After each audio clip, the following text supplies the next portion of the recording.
Terima kasih pemirsa Anda kembali bersama kami dalam segmen Create Up bersama saya Prisa Somodatu dan rekan saya. Ricky Adrian dan kali ini kami akan membahas mengenai ekspansi Sun Energy maksud kami. Pasca pendanaan terbaru sudah tersambung melalui video conference ada Mas Vicky Lono, adalah Group Head Corporate Finance Sun Energy. Selamat bergabung Mas Vicky, terima kasih sudah join. Selamat pagi Prisa dan Vicky, thanks for having me. Ya, oke. Baik. Boleh diceritakan sedikit dong mengenai perkembangan dari Sun Energy, kapan mulai berdiri beroperasi dan berapa banyak penggunanya sampai sejauh ini? Boleh, jadi Sun Energy sendiri itu berdiri sekitar 8 tahun yang lalu. Dan saat ini as of 31 Desember 2023, kami memiliki total instalasi project itu sekitar 313 megawatt peak. Nah, itu tersebar di Indonesia, Australia, Thailand, dan Vietnam. Oh, sampai luar negeri ya? Betul sekali, jadi kami bisa dibilang merupakan pemain yang cukup berpengaruh ya di Asia Pasifik, nggak cuma di Indonesia doang nih. Oke. Ini memang sudah dilakukan sejak lama atau baru-baru ini Mas Vicky? Sudah hampir sekitar 8 tahun. 8 tahun ya? Kok bisa sih tersebar ke sejumlah negara dan menjadi salah satu pemain yang diperhitungkan lah begitu ya? Betul. Kan negara yang lain juga pasti punya begitu. Apa sih yang dimiliki dari Sun Energy ini? Mungkin yang membuat kami unik itu adalah kami mempunyai kapabilitas yang cukup mumpuni di PLTS atap ini sebagai salah satu leading innovative player. Kami bisa dibilang juga merupakan semacam frontier player ya. Jadi kita yang mungkin salah satu yang mungkin paling awal masuk di dalam industri, dan melalui first mover competitive advantage ini memberikan kami kesempatan untuk ekspansi jauh lebih cepat dibandingkan para pelaku bisnis yang lain di industri yang sama. Dan seperti yang kita ketahui, tren dari renewable industry ini kan cukup signifikan ya dalam beberapa tahun terakhir, tidak hanya dipengaruhi oleh pressure dari investor, shareholder, maupun pemangku keputusan, tapi juga karena kesadaran dari masyarakat sendiri melihat bahwa dengan menggunakan energi terbarukan itu akan membantu mengurangi emisi karbon.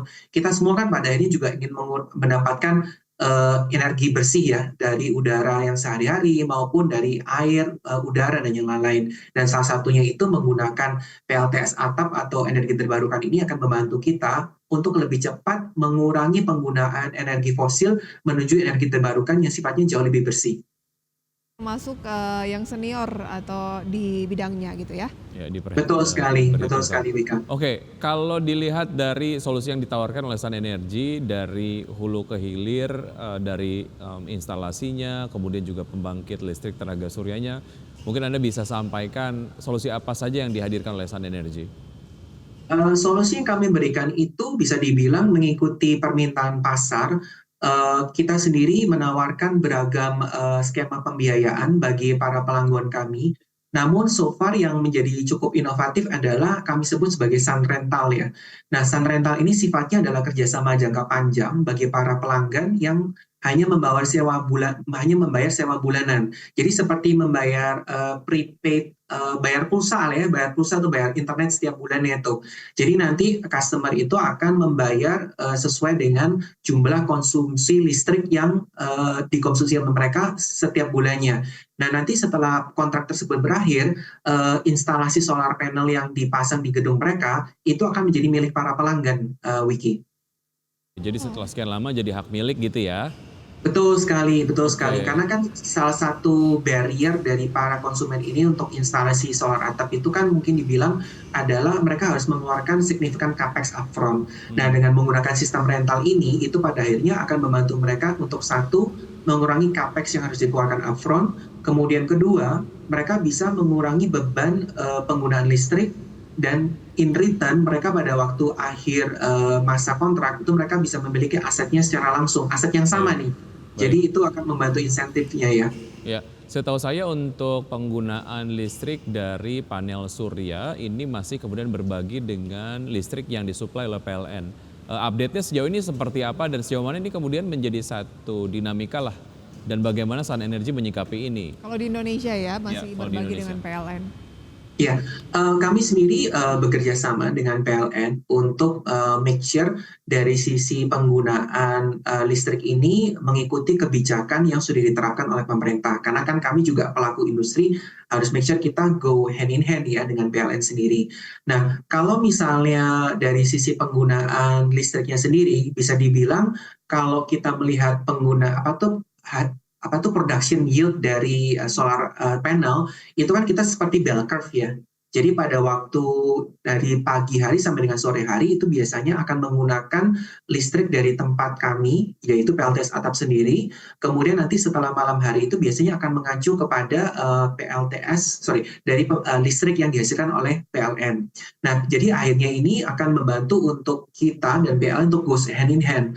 Tapi sekali lagi melalui kebijakan yang paling baru yang dikeluarkan oleh PLN, itu kami juga akan make sure bahwa kita akan tetap mengikuti batasan yang diterapkan oleh PLN. Karena pada akhirnya kan kami sebagai pelaku industri harus make sure kita nggak melanggar aturan ya. Jadi kita tetap selalu mengikuti kebijakan yang ada dan at the same time kita memberikan benefit kepada pelaku usaha yang sudah menjadi konsumen kami. Oke. Nanti akan kita ulas lebih jauh, ini menarik nih. Usai jeda pemirsa, tetaplah bersama kami di segmen Create Up. Terima kasih pemirsa, Anda masih bersama kami berbincang bersama dengan Group Head Corporate Finance Sun Energy. Ada Mas Vicky Lono yang tadi sudah menjelaskan Mas Vicky ya, bahwa siang hari mungkin menggunakan panel surya, kemudian malam hari tetap kalau di Indonesia masih ada batasan dari PLN. Kalau dibandingkan dengan luar negeri mungkin lebih agresif ya Mas ya? Betul sekali, karena kalau di luar negeri memang dari sisi regulatori, kemudian infrastrukturnya memang sudah cukup mumpuni untuk make sure dari sisi listriknya itu bisa bergantung sepenuhnya kepada PLTS yang dihasilkan oleh masing-masing pelaku usaha. Jadi selain itu juga mereka ada namanya konsep battery. Jadi baterai ini digabungkan dengan PLTS atap. Nah kebetulan kalau di luar negeri subsidi dari baterai ini cukup tinggi. Jadi pada akhirnya nanti akan membantu untuk mengcapture semua excess electricity yang dihasilkan pada waktu siang hari, kemudian itu bisa digunakan pada waktu malam hari. Nah tapi kalau misalnya tanpa subsidi atau tanpa insentif, kombinasi baterai dengan PLTS ini jadinya agak nggak terlalu visible dari sisi financial.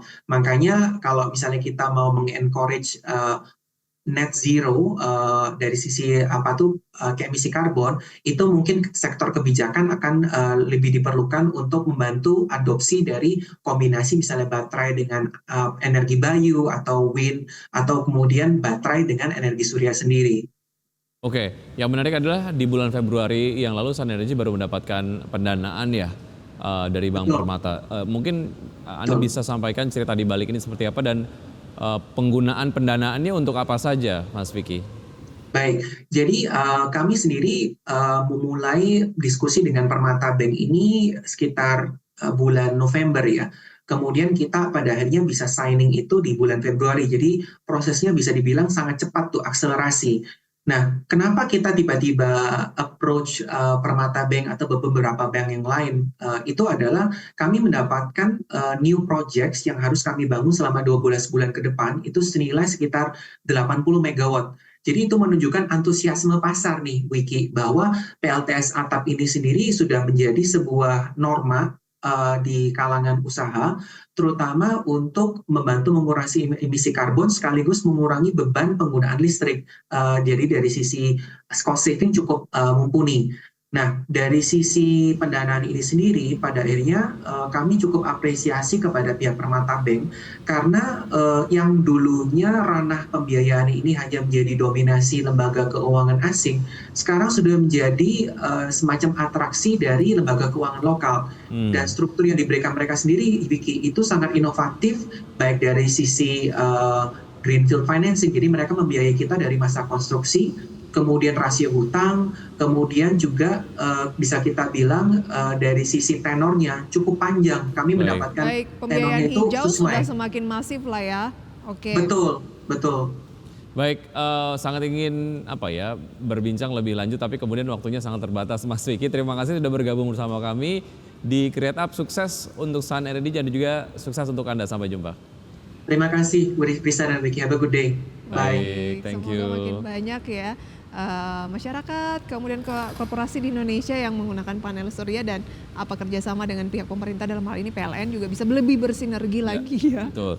Kita ke update dari pergerakan IHSG dari pembukaan sesi 1 hingga saat ini pemirsa dapat Anda saksikan di layar televisi. Indeks harga saham gabungan pada pembukaan tadi pagi ini terpantau melemah dan hingga pukul 9:28 saat ini IHSG masih bergerak di teritori negatif pemirsa ya, melemah 0,48% di 3.200. Oke, maksud saya adalah 7.304 atau turun 28 poin. Dan saham yang masuk ke dalam jajaran top gainer sejauh ini ada A1R, GJTL, Humi, Victor, MEDC, ITMA, JKON, PTMP, dan Cegas. Kemudian top losers ada Kuas, M-Sky, WIRG, ASRI, GTRA dengan pelemahan rata-rata di atas 1% pemirsa ya. Demikian pemirsa untuk update dari perdagangan di pasar modal Indonesia sampai dengan saat ini. Dan sekaligus ini menutup perjumpaan kita dalam Power Breakfast karena sudah 90 menit kami menemani Anda. Ya, semoga pembahasan hari ini dapat menjadi referensi dan sumber informasi untuk Anda. Tetap perbarui informasi Anda hanya di IDX Channel, the trustworthy and comprehensive investment reference. Saya Wiki Adrian. Dan saya Prisa Sompodatu, sampai jumpa.